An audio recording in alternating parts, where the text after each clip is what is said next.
Did you also examine or do an autopsy on Dawson Clancy? Yes, And when was that? January 25th. And did you observe injuries on Dawson Clancy when you did the external examination? I did observe injuries to Dawson. He had trauma to his neck with associated injuries of the head, as well as minor injuries to his left arm and his legs.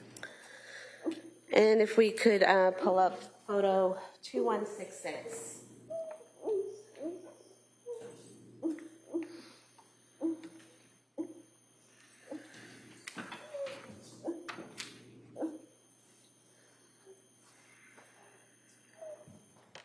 What are we seeing in this photo? This photo is a picture of the lower lip of Dawson being pulled down, and we can see, again, similar to Cora, these petechial hemorrhages on the inside of the mouth. And can you also see them on the eyes in this photo? You can see periorbital petechial hemorrhages, so the skin around the eye. And were there also those same type of hemorrhages when you lifted the eyelid? Yes. And if we could have photo 2149.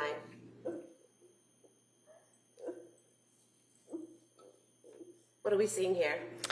Dawson on his neck, similar to Cora, had a linear, horizontally oriented ligature furrow consisting of an area of pallor around the neck. He had distinct superior and inferior edges to his furrow as well. This is on the back side of the neck, where we can also appreciate abrasions that are in line or parallel with the inferior and superior edges of the furrow. And if we could have photo 2147, please. What are we seeing in this photograph? In this photograph, we can appreciate the distinct area of pallor here on the neck, again representing the ligature furrow with diffuse petechial hemorrhages of the skin of the face. And what are we seeing there on his shoulder? This is just some dried body fluid. And if we could see photo 2151, please.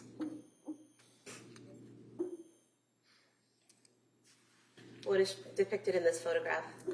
This is a similar photograph to the one just shown here, where you can see the distinct area of pallor representing the ligature furrow with superior and inferior edges, and again, the diffuse petechial hemorrhages of the face. And these photos of Dawson's face, the petechial hemorrhaging on the face, appear to be darker than those and more expansive than those on Cora's face, correct? They appear more prominent in Dawson than in Cora, yes. And what can cause the damage being more prominent and more dispersed over the face? Again, petechial hemorrhages occur as a result of rupturing of small vessels in the skin. And so the fact that there are more present in Dawson is indicative that there were moments where some blood did reach or push through the furrow or the ligature in little spikes or peaks, which would just result in momentary increases in blood pressure that would result in more petechial hemorrhages. And what would cause that blood being able to flow? Any movement against the carotid arteries. The carotid arteries are thicker and more muscular than the veins, so they're more likely to push through with the blood. So that could be movement of the ligature or movement of the person handling the ligature or movement of Dawson himself. So it could be from Dawson struggling, or it could be from more pressure or force of the ligature? Yes, changes in the pressure of the ligature. And if I could see photo 2143, please. What are we seeing in this photo? This is the back of his left forearm. It is a little pale with the light, but there were 3 small bruises on the back of his left forearm.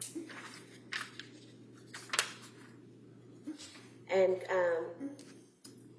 going to photo 2155. What are we seeing in this photo? This is a picture of us. So at this position, Dawson is face down, so we're looking at the side of his right leg, and we can see a small faint bruise here. And then going to photo 2144. What are we seeing in this photograph? This is an up-close photograph, but I can appreciate that there are small bruises in the center of the image. And photograph 2156. What are we seeing in this photograph? In this photograph, we're looking at the back of the legs. The one closest to us is the left leg. The one farthest from us is the right. You can see bruises here, here, and here, as well as the inside of the right knee. And so when you said here, here, and here, that was the outer portion of the left upper leg. Thank you. We could have photo 2119, please. What is depicted in this photograph? This is an up-close photo of his hands. And is there any significance to the blueness of the fingernails? I would not have called these necessarily blue or cyanotic. That would be more of the discoloration of his face. There is some subtle blueness to the nail beds, which is, again, a sign of cyanosis, which is just reflective of a decrease in oxygen in the body. And last photo is the PDF, please. What are we seeing here? This image, Dawson is face up, and we can see his right and left legs. Here on his right lower leg, we see small bruises. On his left knee, we are seeing a bruise, and here is a site of medical intervention, the intraosseous catheter site. And what are you able to tell us about the bruises on Dawson in terms of whether they're fresh or old? They were all red and purple in appearance, so they were more recent.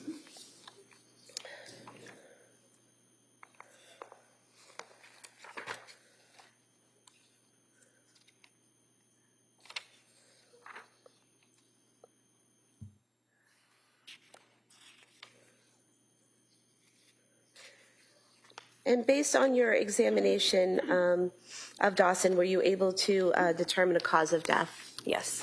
And did you determine that to a reasonable degree of medical certainty? Yes. And what was that? Asphyxia.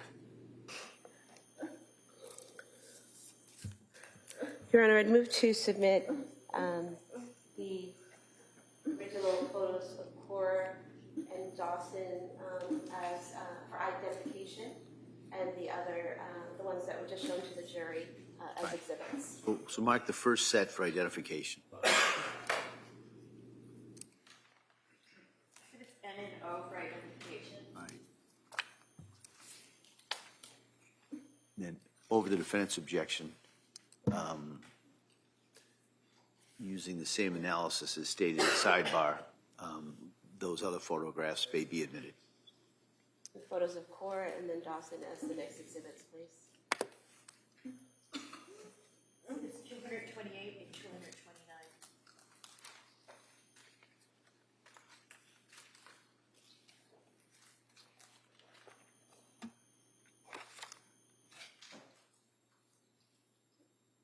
And then excuse me, that certificate of Cora Marie Clancy as the next exhibit. I have no objection to that. All right. That may be admitted. 230. And the death certificate of Dawson William Clancy as the next exhibit.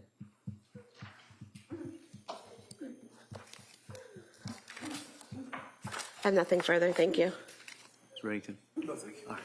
Thank you, Doctor. You may step down. Thank you, Your Honor.